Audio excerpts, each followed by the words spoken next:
রাতের আকাশ জুড়ে ছড়িয়ে পড়ে এক স্বর্গীয় দৃশ্য।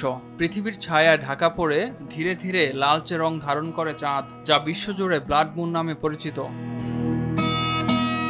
রোববার মধ্যরাত থেকে শুরু হয় এই মহাজাগতিক আয়োজন। প্রায় ৮২ মিনিট স্থায়ী এ পূর্ণ চন্দ্রগ্রহণের দিকে নজর ছিল বিশ্বের কোটি কোটি মানুষের।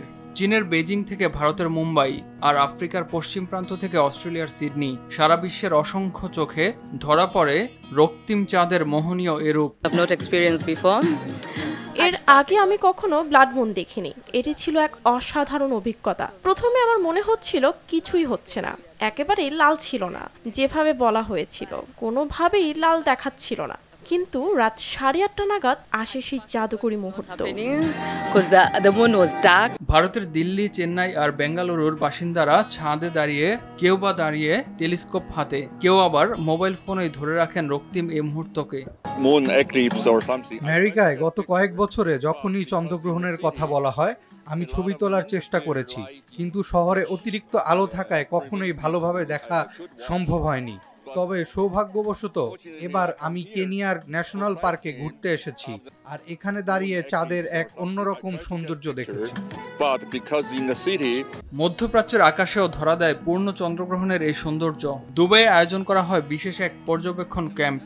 বুর্জ খলিফাকে পেছনে রেখে ব্লাড মুন ক্যামেরাবন্দি করতে ব্যস্ত ছিলেন দেশি বিদেশি ফটোগ্রাফাররা। জেরুজালেমের পুরনো শহরের গায়েও পড়েছিল রক্তিম চাঁদের আভা, যা মুহূর্তে ছড়িয়ে পড়ে সামাজিক মাধ্যমে। আঙ্কারার আকাশে চাঁদের সামনে দিয়ে উড়ে যাওয়া বিমান যেন বাড়িয়ে দিয়েছিল দৃশ্যের নাটকীয়তা। অন্যদিকে অস্ট্রেলিয়া সিডনিতেও দেখা মেলে একই দৃশ্য। তবে ভৌগোলিক অবস্থানের কারণে এই অভিজ্ঞতা থেকে বঞ্চিত হন উত্তর আমেরিকার বাসিন্দারা। এমন দৃশ্য উপভোগ করতে উত্তর আমেরিকার বাসিন্দাদের অপেক্ষা করতে হবে 2026 সালের মার্চ পর্যন্ত। 3 বছর পর জাপানে এই প্রথম পূর্ণ চন্দ্রগ্রহণ দেখা যায়, আর তাই স্থানীয় পর্যবেক্ষণ কেন্দ্রগুলোতে ছিল উপচে পড়া ভিড়। চন্দ্রগ্রহণ ঘিরে নানা কুসংস্কার থাকলেও জ্যোতির্বিদরা বলছেন এটি কোনো অশুভ লক্ষণ নয়, বরং এটি এক মহাজাগতিক বিস্ময়। এমন দৃশ্য যে বারবার আসে না, সেটি যেন প্রমাণ করে গেল ব্লাড মুন।